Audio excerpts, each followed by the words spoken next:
A warm welcome to all listeners to this episode on Kids Life Coaching with me, Monique Engelbrecht. Now, I'm sure many of you can agree that we're actually tired of hearing about this global pandemic. The effects, the number of cases, this, that. It's tiring, it's draining. But at the end of the day, this is the reality we are facing and the new way of life that we need to adjust to. Now, just for a moment, take all of those frustrations you are feeling and imagine feeling all of them at an age where many things in life don't actually make sense.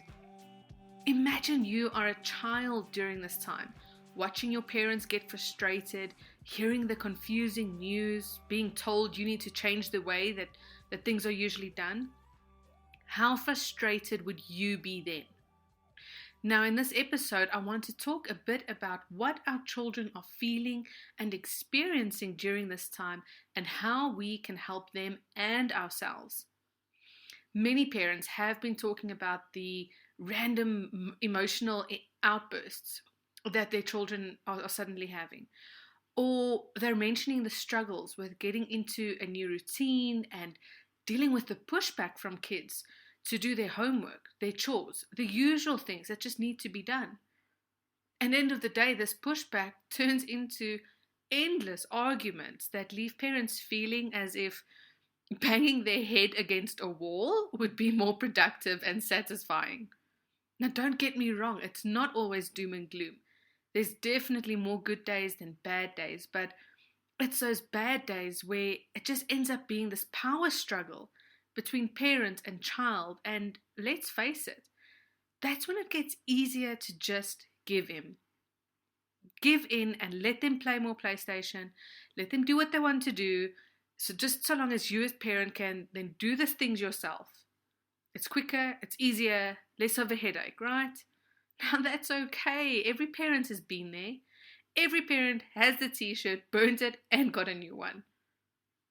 However, these changes that we are facing and the frustrations that we're feeling, it's no excuse for negative behavior. So, you see, in general, children do have a need for power. It's normal. So the usual tantrums and hissy fits are normal. But now, their lives are different. That usual structure and stability that they were used to is not the same anymore. Now they have to get used to a new way of doing things. And you as parents are doing your very best to make this adjustment easy, but you're also learning as you go along. This is also new for you. But you see how this need for power becomes stronger with our children? Again, it's understandable given the circumstances. But when this need for power is used in a negative way, then it becomes a problem. As a kids' life coach, I coach children to understand that they live in two worlds. We explore these two worlds, one where they have all the control and one where they have no control at all. Now, when bad things happen in the world where we have no control, then we start thinking bad thoughts, we start feeling bad feelings, and end up making bad choices. So, for example, your child is told you're not allowed to see your friends, and the play area at home has to now become the place to do schoolwork. Children think this is unfair, and they miss their friends, they miss their play area. So they start to feel frustrated, irritated, perhaps lonely, and so they choose to push back, because they don't want to accept this change. They argue, they complain, perhaps ignore you on purpose. However, when children understand that this event, this change that has taken place, is part of the world in which they have no control, so they need to make a choice of how to deal with it. And the choice they make, that's where they have all the power. So instead of fighting and pushing back, children are coached to first control their mind before they try and control the situation. They're coached to look at the situation with a different mindset. And so with this positive and more productive thought, their brain then releases positive chemicals, which in turn leaves them feeling a bit better and not as bad. Needless to say, when we feel good inside, we end up making better choices because we think clearer, we see the light at the end of the tunnel, and so the situation ends up being a positive obstacle which has now been managed. So, for example, your child is told that they're not allowed to see their friends and their play area needs to change into an area for work. They feel a bit grumpy, of course, but then they remember their two worlds. They choose to perhaps think, okay, you know what? All kids are facing this at the moment, and maybe I can make a new play area somewhere else in the house. And although I miss my friends, I have absolutely no control, so maybe I can ask mom to video call them later, but either way, I need to move on from this because being upset about this is in no way helping me. Now, from this whole thought process, they have allowed their brain to release positive chemicals, and so now they don't feel so doom and gloom about the whole situation. They choose to rather stay in the world where they have full control, do what they need to do, and move on. Now, I know you're probably sitting there saying, this woman is talking absolute hogwash. It's not that easy. In theory, maybe, but practically, come live with me for a day and try this out. Yeah, I hear you. But sorry to say, this is actually doable. My clients as young as age 5 are able to guide their thoughts in order to make a situation a bit better. And it's possible to coach children to think this way. It just takes time. And this is why I see children for a minimum of 3 months. Training our brain to think differently, practicing new habits, all of that takes time. There are absolutely no quick fixes in life. Now, note that throughout this whole process of the child managing their thoughts in order to manage the situation, the parent isn't involved. And this is the purpose of coaching children. My focus is the child. The child is coached to manage the process, taking the frustration away from the parents. Of course, with the parents' assistance, reminding them of the two worlds and all the techniques they've learned during the coaching, it does go better much quicker. So parents, it goes without saying that practicing patience becomes very important in these situations. When your child is experiencing the whole vicious cycle of negative thoughts leading to negative behavior, don't join them in the cycle.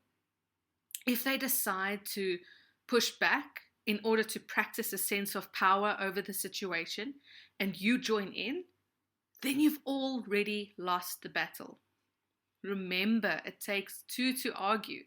So if you join your child in the argument, do your work. Stop backchatting. Sit down. You're not playing games now. Stop that. Sit and do your work. Stop it now. If you join in this argument, then regardless of who wins, your child learns that power is what brought victory. And this was in no way a positive display of power. So if your child wins, they know their power made you give in. Or if you win, they learn your power helped you win. So now they've learned that power is valuable, and so next time they're going to strike back again and again and again, each time trying new ways and new strategies to make you give in. It also goes without saying that the dynamic between parent and child is not a power struggle. End of story. But you see, kids don't know this. Well, not yet. But nonetheless, if you make the commitment to yourself to just say, no more arguing, and that's it, then stick to it. Be at eye level with your child. Give them the instruction and when it must be done, and finish off with a consequence if it does not get done. Be clear and firm and to the point, and then you walk away. Now, either you're going to leave your child a bit speechless, and they're just going to do what they must do, or they might see this as a dare to start a power struggle. But this is where you need to stand strong and remind yourself that, hang on, there's no longer a power struggle allowed in this household. Now, you can reassure your child that you hear their concerns, you understand their frustrations, you feel their pain. But at the end of the day, we still have to do the things we need to do. Mommy still has to do her work, even when the internet connection bombs out at the best of times. The house still needs to be cleaned, even when we are so tired after a long day. We all still need to eat, so a little help around the house can make things a bit better. It's important to note that when your child does actually do what they ask, bring all their attention to it. Don't just say, a good job, but be specific. Say, you're such a helpful person. You put a lot of effort into that task. Thank you. Or you're so committed for giving it your best.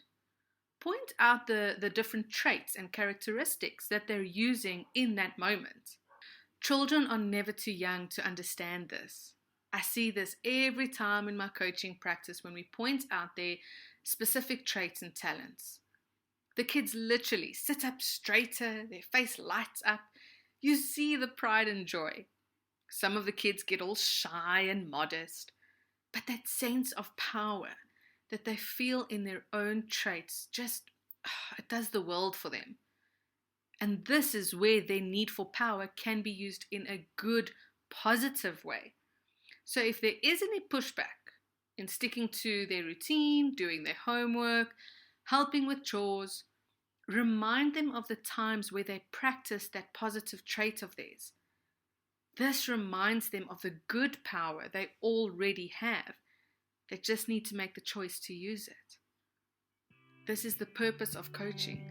Coaching children to understand that life happens and sometimes it's not great. But what are you going to do about it? Are you going to use your strengths to help you move forward and make better choices? Or are you going to wallow in the horrible feelings and make the entire situation and rest of the day a miserable one? If you are interested in giving your child the different perspective in understanding how to handle the yucky parts in life, how to stick to our routine to stay productive, manage our emotions to stay positive and make good choices, then I encourage you to get in touch and find out more about the individual or sibling coaching program with me as their life coach, guiding them through the process. Keep following on social media for more resources and stay tuned. Until next time, take care.